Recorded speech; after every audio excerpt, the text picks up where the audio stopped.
Greetings, Boo Believers. Welcome to another day in horror here at Deadsville Studios. Thanks for joining me here on Deadsville Daily Boos. I'm your host, Ronin James, veteran stuntman, stunt coordinator, second unit director, and now I create content, as they call it. I went to school for filmmaking way back before I literally fell into stunts. So yes, this is what I was built for. Man, getting right to it. TJ, 455 stars sent in the 5 weeks, man, of sending stars. Thank you so much, TJ. Holy shit, dude, that's huge. Thank you, man. Really appreciate it. Look forward to seeing you tomorrow night at Bar 13 for our very first Hellaware Punk Party. And yes, if you want to come out and party with myself and Steph Infection and TJ and who else will be there? Maddie Meek, Doggy Deviant will probably make an appearance. Alexa Ghoul will be there. We have quite a few people from the Deadsville gang will probably be in attendance tomorrow for the very first Hellaware Punk Party. And this is kind of like a continuation of our Hellaware Punk Nights that we did last year. Instead, we're going to do it a little bit different to start things off. We've got one DJ spinning punk classics through the decades and 2 live original punk bands. So you get some DJ party action, and then you get, half hour, 40 minutes of live originals, some more DJ action, some more live originals, and then close out the night with our DJ, who is the Mighty Mike Saga, kicking everything off for us for our January Hellaware Punk Party. So we have Horrorwood Ending and Paperback Tragedy, and we've got some vendors there as well. Cryptid Care will be there, Ellen Force, and I believe Alexa is bringing some... Alexa Ghoul will be vending as well. She has some wares she will be peddling tomorrow. So, yes, if you are in the Delaware, Philadelphia, South Jersey, Maryland, Northern Maryland area, and that's right where you're not far from Bar 13, Westchester, Delco, all that little area there. You're not far. You can join us at Bar 13 tomorrow night. I got to do a drink special notification in the group today. I forgot to do that yesterday. Hey, Steph Infection or Maddie Meek, I saw you just joined. Send me a text message right now so I remember, Maddie, to do the drink special notice on the event page. They have $2 PBR tall boys from, till 10 p.m. So doors are at 7, music is at 8. And the special will go on until 10 p.m. You get $2 PBR tall boys, because we know punks love PBR, right? So there you go, Bar 13. Looking to make it a party, helping us out, supporting the punk scene here, the Deadsville scene. So, TJ says, I'm coming from Baltimore. It's worth the drive. Same, can't wait. Yes. So, look forward to seeing some people out there tomorrow night and kicking off our year of Hellaware Punk Parties. So Maddie's texting me now. Thank you, Maddie. Appreciate that. All right. Should we get to some news? We can get to some news here while we wait for some more people to jump in. Let's jump to this story because this one's a quickie. We've got Fangoria and a few other places reporting the remake of James Whale's 1935 classic allegedly stars Christian Bale, Penelope Cruz, and Jessie Buckley.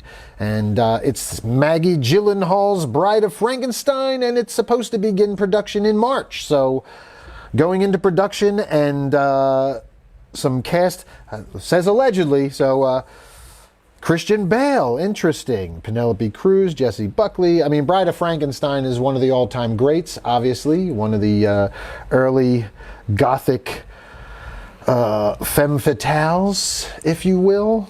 Maybe one of the original goth girls, right? So Doug Ruckle checking in. What's up, Doug? Thanks for tuning in. We're just getting to our first story, so you didn't miss too much. Brittany Fox also checking in. Hi, Brittany. Thank you again for tuning in every day. Thank you so much. We are talking Bride of Frankenstein. Tommy B's checking in. What's up, brother? Thanks for checking in. TJ Lachlan says, I really hope they don't fuck up the bride. And yeah, I'm with you. I am not the biggest Maggie Gyllenhaal fan, to be honest with you. But we'll see. Yeah, that's a classic right there. In somewhat unexpected but exciting news, we learned last summer that Maggie Gyllenhaal, The Dark Knight and Donnie Darko, is rumored to be remaking the 1935 classic Bride of Frankenstein, and according to productionlist.com, production is due to start very soon, in March of this year. Even more exciting is the seemingly confirmed cast list.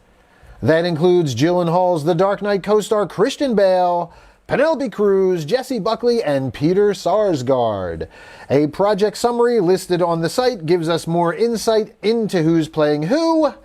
A horror thriller about the Bride of Frankenstein, with Cruz as the bride Myrna, Bale as Frankenstein, and Sarsgaard playing a detective.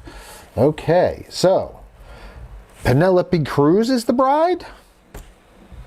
Or is that Myrna the bride as in Frankenstein's bride? Brittany Fox says, yeah, I'd not have picked Maggie, LOL. Yeah, that's what I'm saying. For the unfamiliar, James Whale's 1935 original The Bride of Frankenstein was a direct sequel to Whale's 1931 classic Frankenstein. The film revolves around the iconic Dr. Frankenstein, who is drawn into a plot by his former mentor, Dr. Septimus Praetorius, to create a mate for Frankenstein's monster. Interestingly, Gyllenhaal's project was mentioned in John Mulaney's speech at the Governor's Awards, where he jokes that he was asked to self-tape an audition. Okay. It seems we're in the age of a Frankenstein renaissance. 2023 brought us Birth, Rebirth, Where the Devil Roams, Poor Things, and The Angry Black Girl and Her Monster. While 2024 has already blessed us with the trailer for Zelda Williams' Lisa Frankenstein and the exciting news that Jacob Elordi has joined the cast of Guillermo del Toro's upcoming Frankenstein, which is pretty much guaranteed to be excellent. So, there's a lot of Frankenstein. I wore my Frankenstein shirt yesterday on the show. I should have wore it today, huh? Talking about all this Frankenstein news. But yeah, Lisa Frankenstein looks like a really fun 80s horror comedy. And yeah, we've talked about the casting of Jacob Elordi being better than the original casting of, what's his name? Ken. The Bride will be Gyllenhaal's second feature film as a director, following 2021's psychological drama The Lost Daughter. That's all the updates we have for now. Rest assured we'll be bringing you further details on plot, casting, release dates when we get them.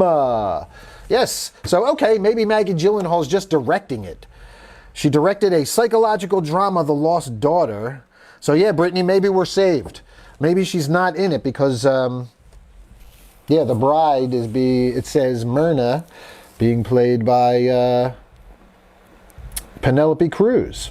So that I could actually see Penelope Cruz in this role, in a heavy goth role like this. I'm actually curious. Wasn't curious as to Maggie Gyllenhaal, but if she's just directing, which I hope she is. I hope she's not directing and playing the monster, but no, it seems like Penelope Cruz is playing the monster. So, all right, I'm a little more interested in that now. I didn't see Maggie Gyllenhaal's her directorial debut, her one other movie. Yeah, Brittany agrees, says, man, I hope so. Penelope would be a way better fit. I agree. I just don't see Maggie Gyllenhaal playing a creature. She doesn't have that gothic look about her at all. I think Penelope Cruz is way better fit. So, all right. Well, there you go. Anthony Noble checking in. What's up, Anth? Tuning in from Canada. Thanks for checking in every day, brother, as well. I love that we have so many returning viewers and participants who like to jump into the chat. All right, we just got done talking about the Bride of Frankenstein remake. It seems like not starring Maggie Gyllenhaal, she is directing it. And it seems like Penelope Cruz will be playing the bride. So, That seems way more interesting to me than Maggie Gyllenhaal playing the bride, because I couldn't picture that one, honestly. All right. Thanks for tuning in, brother. Anthony checks in, says, "Sup, bud?" All right, let's get back to some news, shall we? Do we want to jump to this Abigail trailer and talk about this? We have some other stuff, we got multiple reportings on this Abigail trailer, and at first, the first one just said this was the first thing we got this morning, was Bloody Disgusting reported, and I just read the headlines. I don't go and read the stories until I get here at 5 o'clock, and then I usually, unless it's something that really grabs my attention and I want to look into further, I usually just check out some headlines and pick a few, share them on the my Facebook page, where hopefully you all like and follow, and if you want to friend me, go right ahead. I don't friend a whole lot of people that I don't know in the industry or outside of the industry, I should say, and in real life. I have a lot of musicians I see, a lot of musicians on my profile, obviously. I did that for the last 6, 7, 8 years. I don't know. I lost count. Anyway, Bloody Disgusting had reported this one, the Abigail trailer, radio silence, and Melissa Barrera reteam for bloody ballerina vampire horror movie. And we got a cool little shot there. So I posted that this morning, and we'll jump to the Facebook page and we'll get some reactions from you guys, because I know there were some comments on it. But now I dig in a little deeper and I come and I look at some more of these, and iHorror just lets the cat out of the bag altogether. And they just tell you Abigail trailer reveals the Dracula's daughter tale from radio silence. So here we are. We're back to the Universal monsters. We've got, we just had the Bride of Frankenstein remake talk, and here we have Abigail trailer, which features Dracula's daughter. I didn't realize it this morning when we first posted it, so I'll read some comments. But yeah, if this makes it a lot more interesting, because it makes it a lot more interesting to me that it's Dracula's daughter here and not just a random ballerina vampire movie. The fact that it's Dracula's daughter just piqued my curiosity tenfold, right? Because now we have the tie-in to the Universal Monsters universe. So, interesting. And I will say I didn't, again, this is Radio Silence and Melissa Barrera, who just left Scream, who I was not a fan of Scream 6 because of the lack of stakes, the lack of death for the main characters and all that kind of stuff, and the happy ending I didn't like, that whole thing. It all just didn't work for me. They stab people, nobody even seems hurt. It all just, it was bad. It was a bad time. That's a slasher and a beloved franchise. Maybe they can do better with this. I didn't think Melissa Barrera was the worst actress. I didn't think she was the best. But let's jump to iHorrors here, because they are the ones that talked about the Dracula's daughter thing right off the bat. So, we got a shot here of what looks like a kid, I guess. Kid Dracula? Steph Infection checking in. What's up, Steph Infection? Thanks for tuning in. It has been... Oh, and this comes to us on iHorror from Trey Hilburn. Let's rock it. It has been a good while since we heard anything about Dracula's daughter. Of course, it comes from Ready or Not and Scream directors Matt Bettinelli Open and Tyler Gillette of Radio Silence. And I loved Ready or Not. I thought Ready or Not was really good. I did not like Scream as much. Okay, back to that. While the original title put everything on the line by being a little too revealing, the new title of Abigail leaves a little mystery and secrecy under its bloodthirsty belt. Okay, so this was always Dracula's daughter, and they just changed the name of it to Abigail. So, Steph Infection checking in says, hey everyone, and Anthony Noble says, but Billy Loomis' ghost was in Scream 6. Yeah, yes, Billy Loomis' ghost in Scream 6. In addition to those Radio Silence partners, we also have Chad Villela on as producer, and William Shurek, Paul Neinstein, and James Vanderbilt from Project X Entertainment are joining forces too. The trailer sets up a nice little surprise game of cat and mouse. The innocent girl, Shaq... Okay, they're telling us the trailer now, so let's just watch the trailer. Where's the trailer? Is it all the way at the bottom? I love how they launch you to They let you read the story and spoil the trailer before you watch the trailer. Let me watch the trailer first. Okay, here we go. Official trailer for Abigail.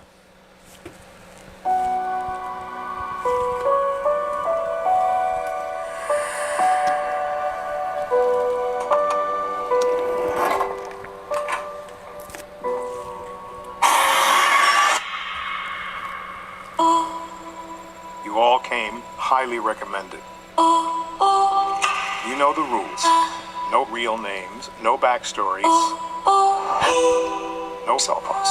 So whose kid is she? A very wealthy man who's about to be $50 million poorer. I'm here to make sure you're safe. What's your name? Mine's Abigail. You can call me Joey. Do you have any kids? I have a little boy. See you in 24 hours. Do you know what a pinky promise is? If you behave and do as we say, I pinky promise you, it'll all be over soon. Joey, Yeah. I'm sorry about what's gonna happen to you. What the fuck?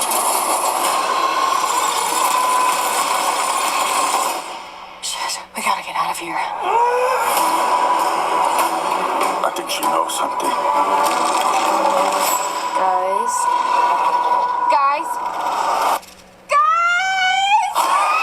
Oh no! What the fuck is that thing? We kidnapped a fucking vampire. A ballerina fuck. vampire. Okay, how do we kill a vampire? What are we talking about? Like an Anne Rice or a True Blood? You know, Twilight? Stake through the heart. Daylight is a big one. All right, let's go kill us a fucking vampire. Ready?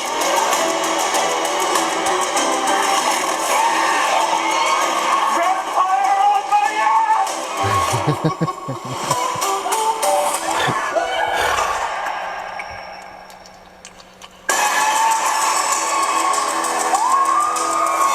What can I say? I like playing with my phone.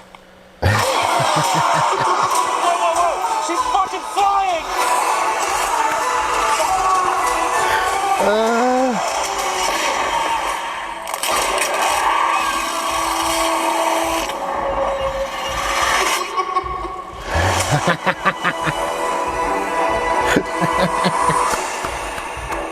I fucking hate ballet.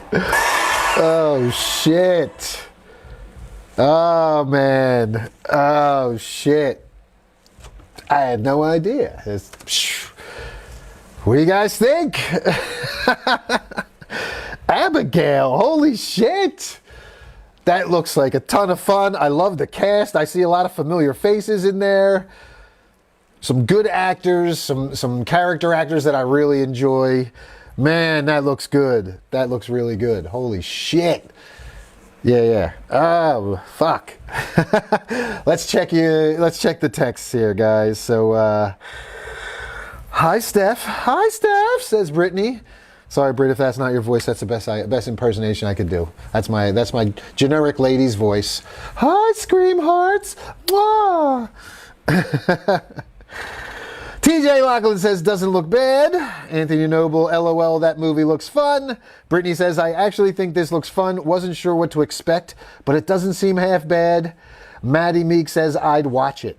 Yeah, I'm in, man. That looks fucking awesome. That's a movie go for me. Shit, that looks really fucking good. Yeah, let's get back to the story here. So now that now we watched the trailer, now we can talk about it here. See what we get. In addition to those radio stars, yeah, we got that already. The trailer sets up a nice little surprise game of cat and mouse. The innocent girl shackled to the bed turns out to be the thing that these brave hunter-killers have to survive, and it looks to turn into a bloodbath pretty quickly. The synopsis for Abigail goes like this. Children can be such monsters. After a group of would-be criminals kidnaps the 12-year-old ballerina daughter of a powerful underworld figure, all they have to do to collect a $50 million ransom is watch the girl overnight. In an isolated mansion, the captors start to dwindle one by one, and they discover, to their mounting horror, that they're locked inside with no normal little girl. Abigail stars Melissa Barrera, Dan Stevens, Catherine Newton, William Catlett, Kevin Durand, Angus Cloud as the kidnappers, with Alicia Weiss as Abigail. And last but in no way least, Giancarlo Esposito. What do you think about the trailer? So yeah, Angus Cloud is awesome, man. I saw him in there, and he's just an amazing, amazing character actor. So as soon as I saw him, I was in. I like, I guess it's Catherine Newton. I've seen her in stuff too. She's also really good. I like her. She's been in some horror stuff. So yeah, that one looks really good, man. I am I'm into it. And I'm not surprised, because it's very similar to Ready or Not. If you saw Ready or Not was a cat and mouse game. It was like, and it was really good. It was really well paced, well written. The characters were fun. There was very dark humor. So yeah, what I didn't like these guys doing Scream, but I really like, because I really enjoyed Ready or Not, man. So I really think this is a perfect fit for Ready or Not, this setup. That's cool, man. That's really cool. I really dig it. Kevin Shave checking in. What's up, Kevin? We're talking about the Dracula's Daughter movie, now renamed Abigail. And we watched the trailer, and it's a fucking, it looks like a fun time. It looks like a fun one. So yes, Anthony Noble, that's the blonde girl from that shitty movie Freaky with Vince Vaughn. Yes. I liked Freaky, I'm sorry, I enjoyed it. I liked seeing Vince talk like a teenage girl, and like his body was taken over by a teenage girl. I thought that was pretty good. But yes, that's the girl from Freaky. It's the girl, yes, that's who she is. And what's up, Kevin? Thanks for checking in, brother. So yeah, man, that looks really good. That looks really good. I thought that looked really good. Looks like fun. Let's see. So they have it over here as well. And yeah, it's mostly the same information that we just got. But they do point out, Bloody Disgusting, here we go. The cast for this one is absolutely stacked with talent, and the killer premise looks to have been executed by radio silence in the most fun and bloody way possible. It channels the spirit of their pre-Scream horror hit Ready or Not, and it promises to be a gory good time. Yes, so just like I was saying, very similar Ready or Not cat and mouse feel. So, very cool, man. That one looks good. Abigail trailer. I'm in. In the comments, let me know. Justin Seelig checking in. Justin, we just watched the Abigail trailer. I'm going to jump over to my Facebook page here and read some of our comments from earlier today. We posted the Bloody Disgusting picture and headline. Logan Sear said, this seems like it'll be great. Count Chocula, like King Diamond, Abigail? One can dream, right? Maddie Meek says, that was my first thought too, Count Chocula. And Mark Lee joined in. I named my kitty who just passed a few months ago. Ah, sorry, Mark. Shame to hear that. You know, we rescue kitties here. Ronin's Rescue is kind of my makeshift cat rescue, but sorry to hear. Condolences on your cat, Mark. But named his kitty who just passed a few months ago after 14 years. Named it after the album, the Abigail album by King Diamond. R.I.P. Abby Cat. R.I.P. Abby Cat, indeed. Anna Ogier says, whoa, and Reese Bowling, absolutely wicked. Fantastic. Thank you for the tag, brother. All right. Well, there you have it. We had some Abigail news. We could knock that off the list and move on. We're going to do a quick gamer check-in here. Any gamers out there? We got a Halo Season 2 full trailer Bloody Disgusting just put up. So we're going to look at that real quick. Anybody watch Halo on Paramount Plus? I watched the first season. It deviates from the game a bit, of course, but you got to have some kind of story in there. I enjoyed it. I thought the action scenes were pretty good. Costumes look fucking great. Special effects were really good on it. It was really true to the game, I thought. There was, as far as the look and feel of everything and all the, I mean, you can see a picture of Master Chief right there. Really looked good. I know a lot of people had a problem because in the game, Master Chief never takes his fucking helmet off. And in this series, in the first, like, 5 minutes, Master Chief took his helmet off, like, right away. So, I get it. Some people, it's like with Judge Dredd. I prefer my Judge Dredd. You only see the mouth. That's all I want in my Judge Dredd. I never want to see my Judge Dredd's face. And I get it. Some people will be like, I played Halo a little bit. I'm not like a gung-ho, but I was like gung-ho Judge Dredd comic book fan growing up. So when they made the movie, I get it. I didn't want Sylvester Stallone taking his helmet off was ridiculous to me. And in the later Dredd, which was fucking awesome, I love that Kyle Urban didn't take off his helmet and kept true to the character and only showed the fucking mouth, because that's fucking Judge Dredd. So I get the people who complain about Halo, this series. They didn't want Master Chief's helmet coming off, and I think you could have made a series focusing on another character whose helmet comes off, who's maybe Master Chief's sidekick or something, and Master Chief becomes like, I don't want to say not the main character. He's still there, but it's through the sidekick's eyes, and that way you can keep Master Chief's. Anyway, let's check out the. Oh, jeez. I'm going to jump back to the chat here real quick. Maddie says, "I named my cat after King Diamond's Abigail too." Yes. So a few people with Abigail cats, very, very cool. Maddie also says, though, I didn't even know Halo had a game. I used to play Halo Reach, had a ton of fun with that game. I think Reach was one of the ones that I played as well. So, yeah, we'll have to check it out. We'll have to watch it. It's on Paramount Plus, Maddie. I'll watch the first, I think it's only 6 episodes. I'll watch the first season again in preparation for the new season. So, hang with us, Maddie. We're going to, watch the trailer for season 2 right now, and then I'll read the story. You'll get a first look.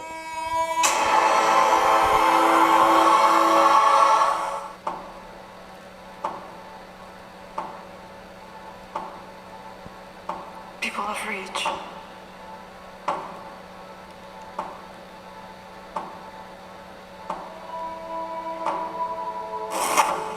I bring you blessings.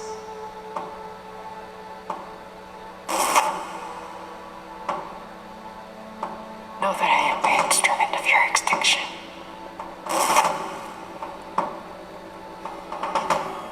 Know that I am death.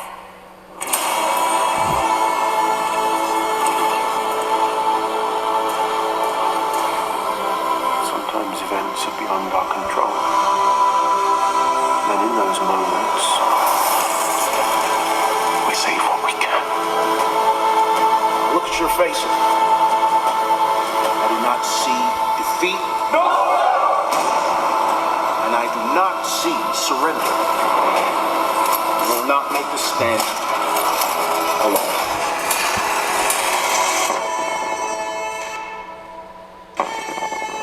We have something the enemy does not. We have heroes. When the battle ends, they just call it a victory. And say it was because of me. Because of something I did. Or something you are. Something you can't see. But you feel it.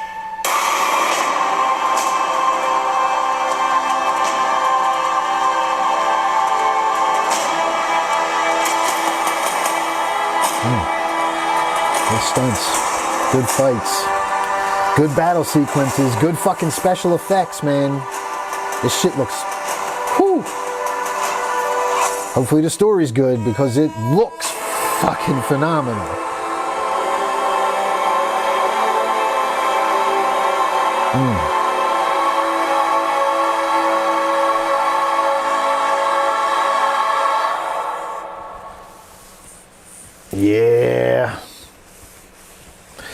Yeah, I don't care what anybody says. That shit, that shit looks beautiful. The special effects, the fucking battle scenes, the costuming. Man, it looks fantastic. And season 1's fight scenes and all that stuff were excellent. Yeah, I mean, it's like cinema level. It's not like, it's a TV series, but this is not TV level special effects. So yeah, really cool. We're going to read this story real quick and then we'll jump on to more horror. This one's more of a sci-fi thing, but obviously a lot of gamers, a lot of people, Halo fans. We all grew up on some of these gaming franchises that are now turning into entertainment IPs for streaming and movies and all that stuff. So let's jump back to the story here. Based on the popular video games, the Halo series premiered on Paramount Plus last year, and Halo Season 2 will arrive on February 8th, 2024. David Weiner will showrun and executive produce Halo Season 2. Stephen Kane was showrunner for Season 1, but has stepped away from the series. In Season 2, Master Chief John 117 leads his team of elite Spartans against the alien threat known as the Covenant. In the wake of a shocking event on a desolate planet, John cannot shake the feeling that his war is about to change and risks everything to prove what no one else will believe, that the Covenant are preparing to attack humanity's greatest stronghold. With the galaxy on the brink, John embarks on a journey to find the key to humankind's salvation or its extinction. The Halo. Pablo Schreiber stars as Master Chief, a member of a group of super soldiers known as Spartans, with Jen Taylor reprising her role from the video game series as Master Chief's AI companion Cortana. Danny Sapani, Olive Gray, and Charlie Murphy, also set as series regulars. The cast also includes Natasha McElhone, Emmy nominee Bokeem Woodbine, Shabana Azmi, Bentley Kalu, Natasha Kolzak, Kate Kennedy, and Yirin Ha. And they talk about producers, etc., etc. Here we have the poster, Rise from the Fall. We see Master Chief with no helmet on. Oh, why you do it? Why you do it to us? You know they hate that you took the helmet off from Paramount and you took the helmet off in the poster. You know, it's like they're trying to piss the fucking fanboys, the angry fanboys off. It's like they don't learn. Everybody complained about taking the helmet off, and then you go and put the poster up. It's supposed to be Master Chief. Nobody cares about the actor. They only care that it's Master Chief, but here we are, the poster. I'm not a fan of that. I'm going to admit, I'm still going to watch the fucking show. But man, you're going to give me a Halo poster with Master Chief on the cover with his fucking helmet off, like the #1 gripe of Season 1 of this whole series, and you put it on the fucking poster. God.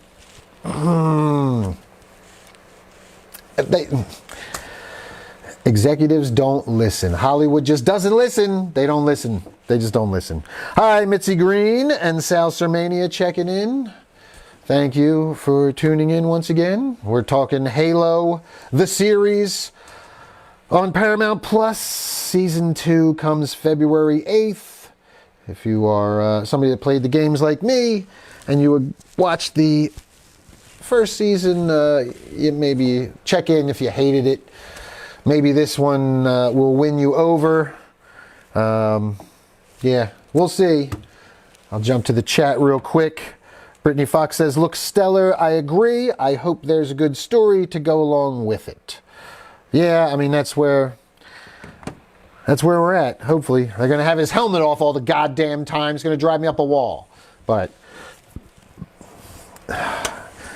yeah, the poster's already made me mad.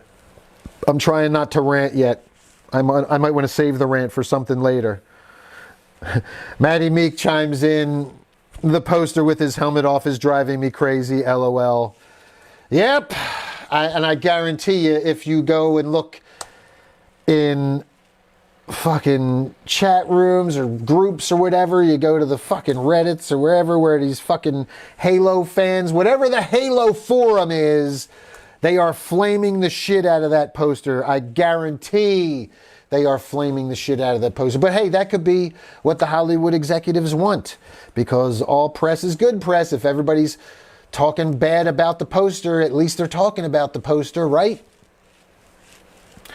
It's how this shit works. There's no integrity in any of this shit. They don't want to put we want a good poster. They want a poster that will have people talking, and they go, oh, what's the most talked about thing?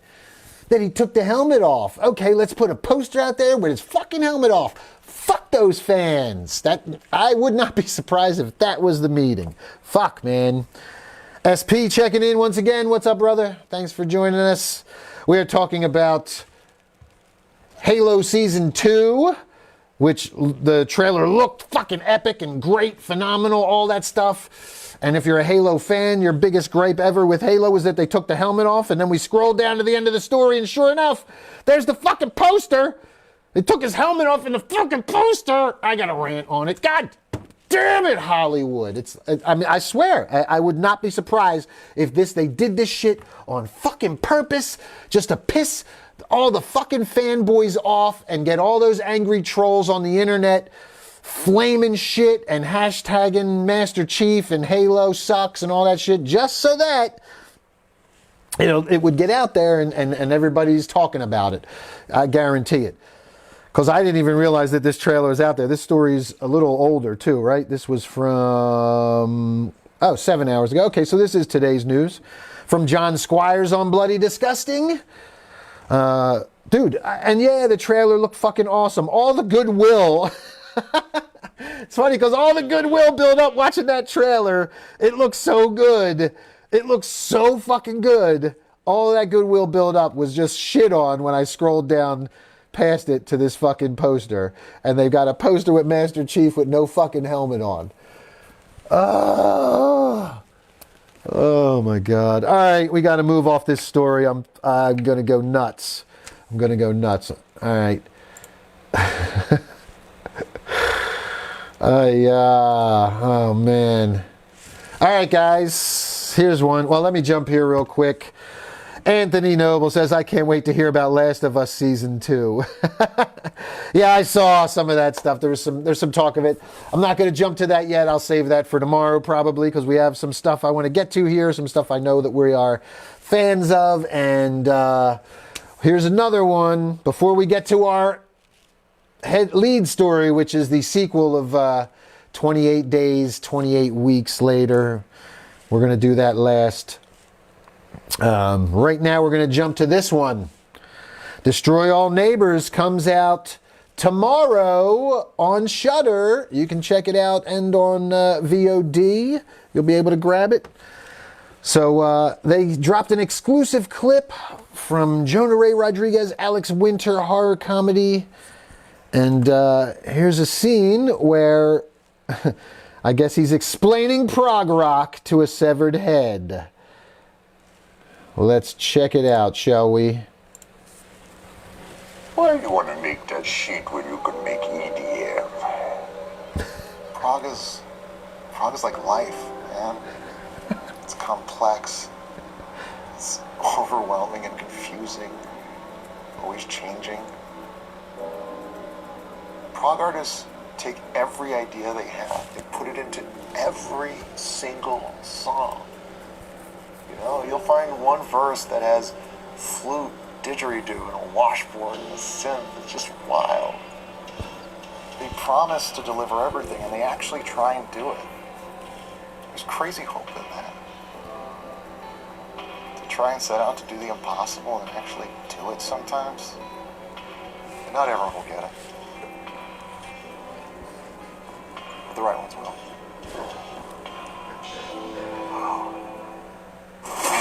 Hey, how's that band going? It's mainly me these days. I just want to finish my album. You have been trying to finish this album for 3 years. What is this? It's a progressive form of prog. I've been calling it prog squared. The only way I listen to your music is if you tied me up at gunpoint and you forced me to. And don't play it here again or you're fired. In case you haven't seen the trailer, we'll let the trailer play out. Yes, that big arm was Alex Winters. I think we have a new neighbor. Yep, that's him. What is up with this guy? I think we're living next to some kind of maniac. Full prosthetic makeup. Flash just driving me crazy. Oh, you're headed into chaos. What? Blood will be spilt. You gotta stand on your own 2 feet and say, "Get out of my kitchen, cause I'm cooking." William, use your demons. Don't let them use you. So you've killed somebody. Relax. Just need to know how to get rid of a body. Hello, Willie. I'm not a mass murderer. I'm a mass manslaughterer. It's time to make a hit record. I'm alive. Shut up! You didn't hear that, did you? You yelling shut up at nobody? Yeah, I heard. It was very loud. That is not what rock and roll is all about. What's wrong? You're a loser and you're gonna die a loser. Now that was rock and roll. Just be cool. And don't murder anyone else.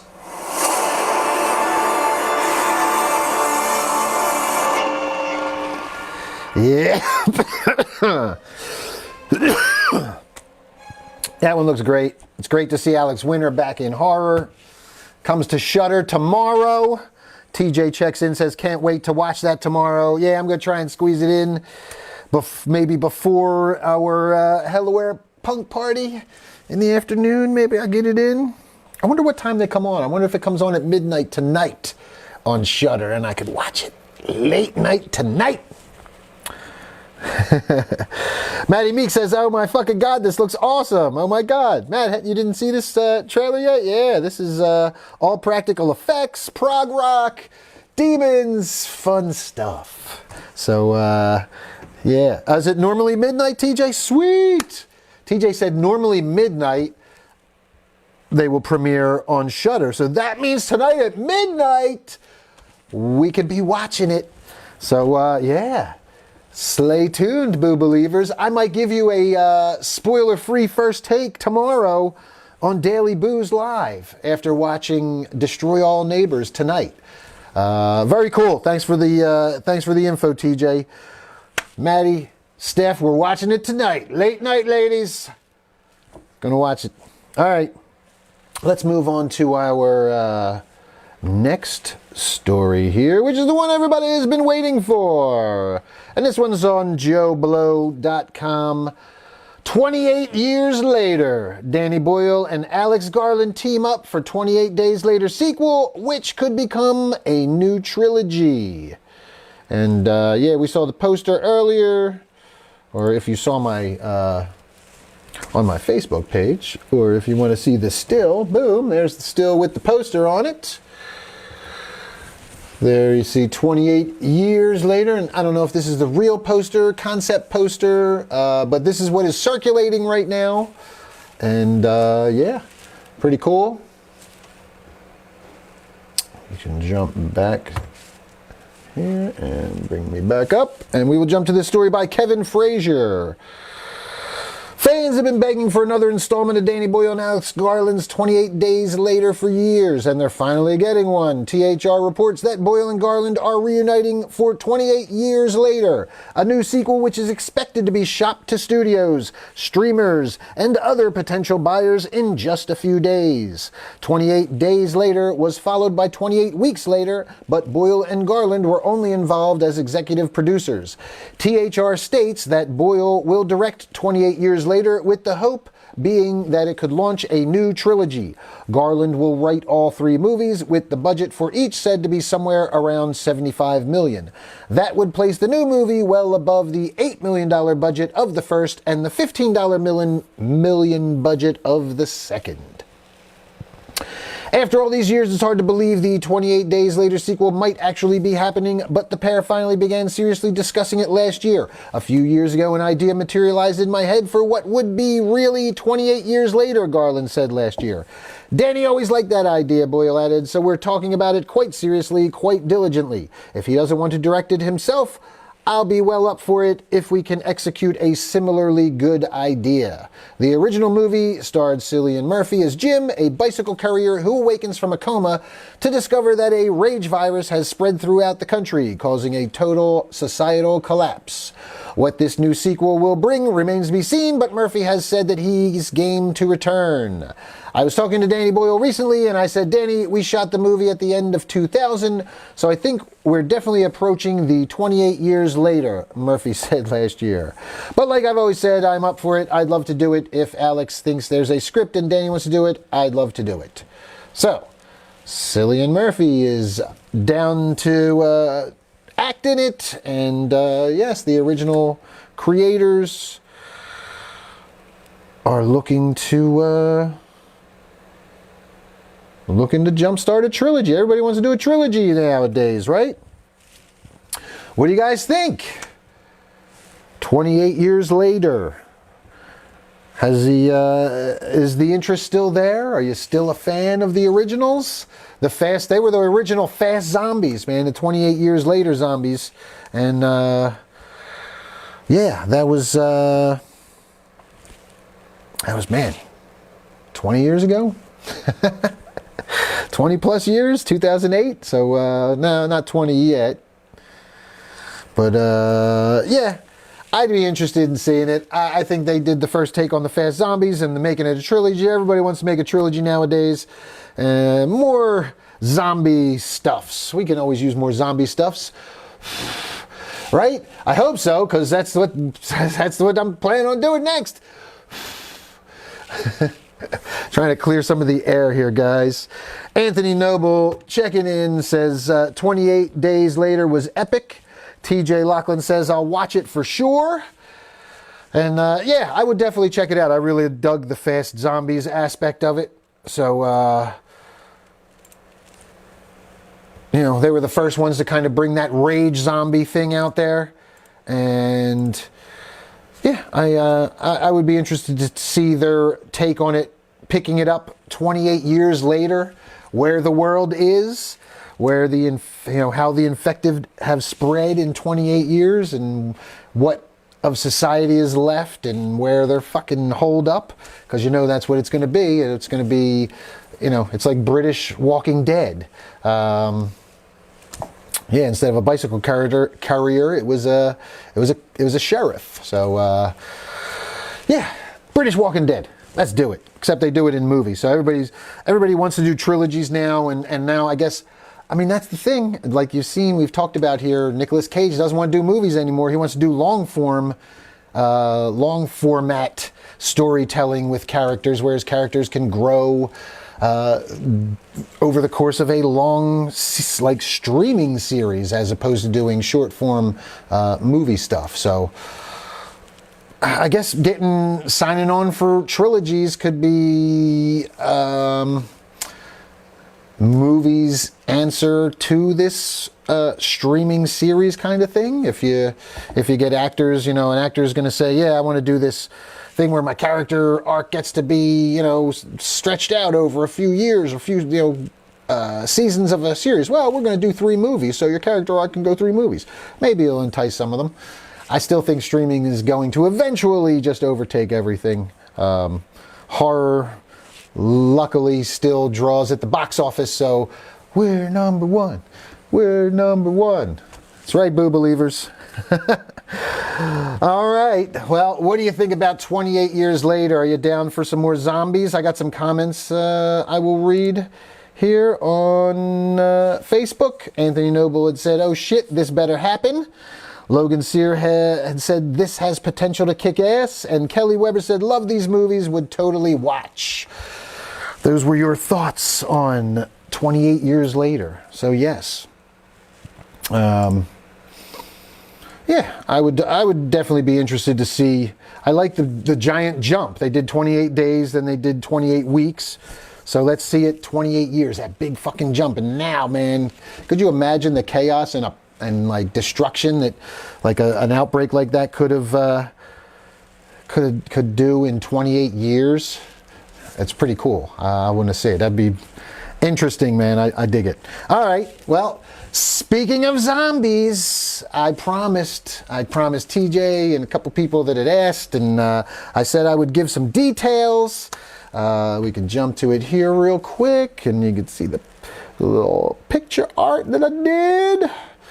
So we had a meeting last night, a little production meeting with some of the heads of production here at Deadsville Productions, and you can see our new promo for some content that we are going to release in 2024, going into pre-production now.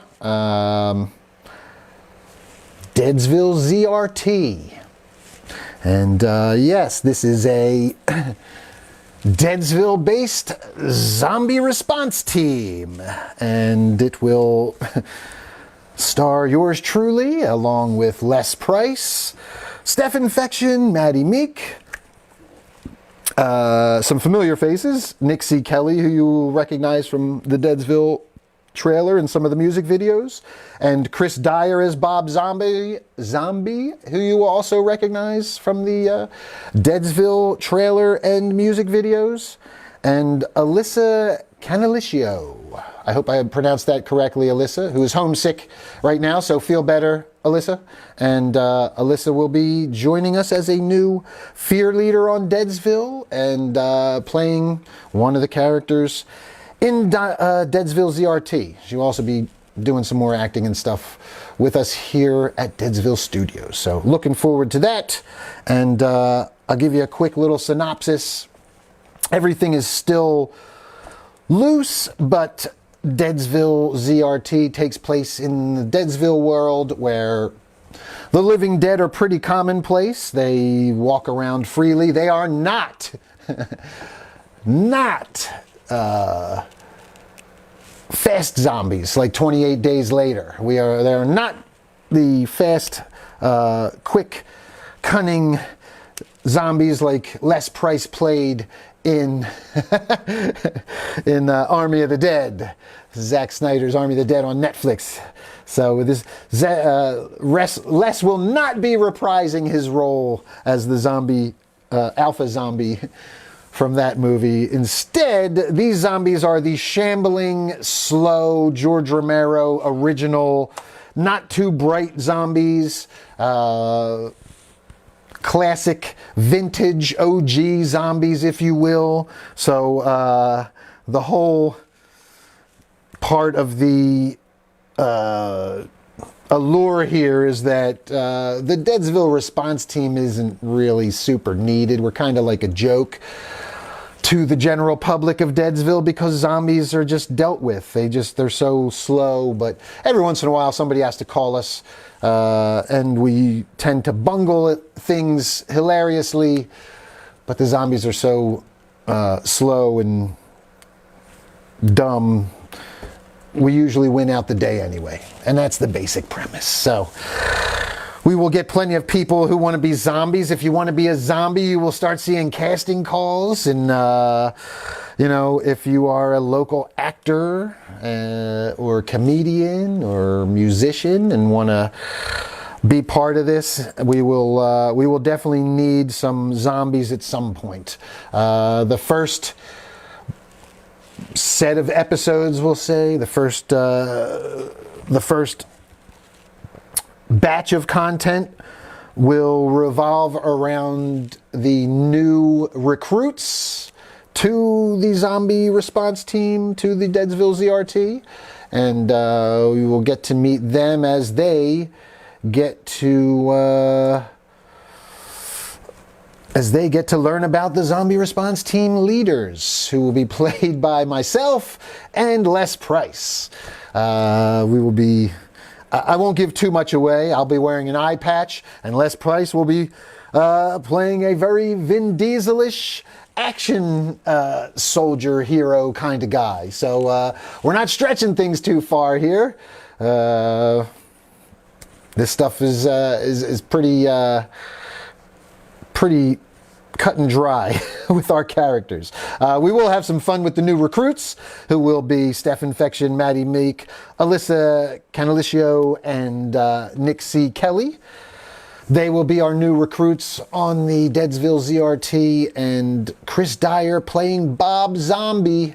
I'm not going to give too much about Bob Zombie away right now, but Chris is a brilliant actor, very funny guy as well, comedic mind, also great martial artist and stuntman. But I will give you this. Here's your hint to Bob Zombie and his story.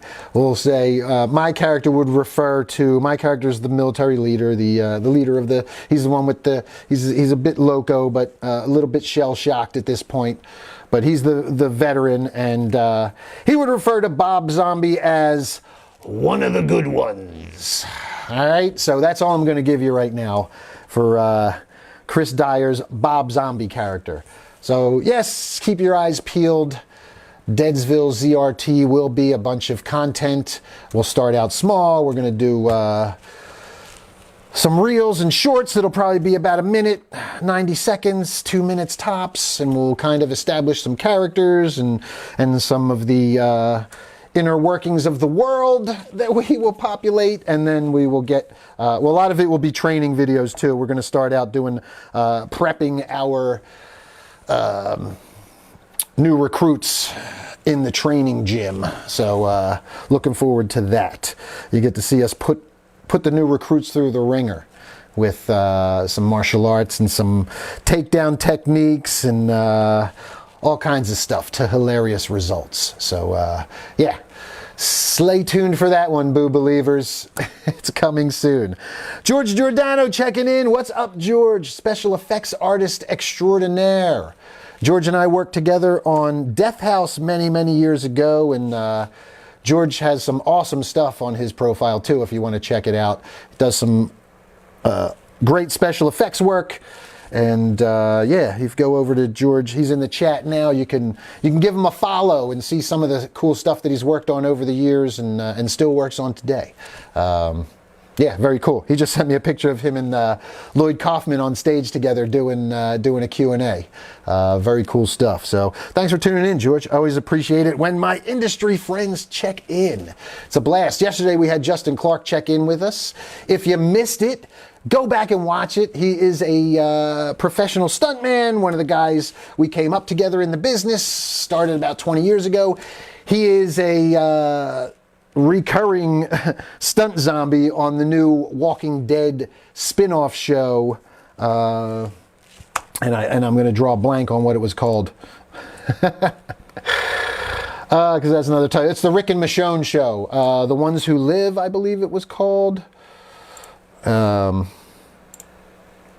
see if I can find it real quick. But yes, we watched the trailer yesterday, and Burning Zombie, Flaming Zombie. Justin checked in with us. He told us he did a full burn and a torso burn. He wasn't sure which one they used because they only showed the upper part in the teaser. But yes, Justin was the Flaming Zombie in the and all the zombies actually, because he was worked every episode. So if you watch this new Rick and Michonne, The Walking Dead show that's on AMC, coming to AMC, you will see Justin working regularly, and he checked in yesterday with us, so really cool. Thanks again to him for that one. Ben Speck checking in now. What's up, Ben? How you doing, man? We're about to wrap up, but we talked about a bunch of stuff today, including we watched the Abigail trailer, which is Dracula's daughter, and it's from the same people that did Ready or Not and the last two Scream movies. Scream movies, not too good. Ready or Not, though, really dug, and this is more like that. It's kind of like a cat and mouse horror thriller, and a bit of dark comedy in there, so very much in the Ready or Not vein. Check out the teaser if you didn't see it today, and as always, I will re-upload this episode onto YouTube, and you can always watch the replay here on Facebook. Make sure you like, subscribe, follow. Make sure you're following the page. And if you wouldn't mind, as always, go to my profile and invite some of your friends to follow would be awesome. I still got to get a few more this week to meet my my quota. And I'm still trying to get to 5,000, back up to 5,000 after the old profile got zucked. So if you could tap the 3 buttons on my profile and then find invite friends, and you can invite, I think, up to 1,000 at a time. Do it over and over again. It'll invite some other friends. Sometimes it sends to the same friends, and sometimes it'll send to new friends. But always appreciated if you could do that for me, Steph Infection, Maddie, any of the Deadsville stuff out there. We truly appreciate it. Thank you once again, TJ, for the stars today. Mwah! From Steph Infection, Scream Heart. And yeah, that's going to do it. Tomorrow we'll wrap the week up with Friday's Daily Boos, and hope to see some of you out tomorrow night at Bar 13 for the first Hellaware Punk Night. And we will see you then. Until tomorrow, Boo Believers, stay spooky. Thanks for tuning in.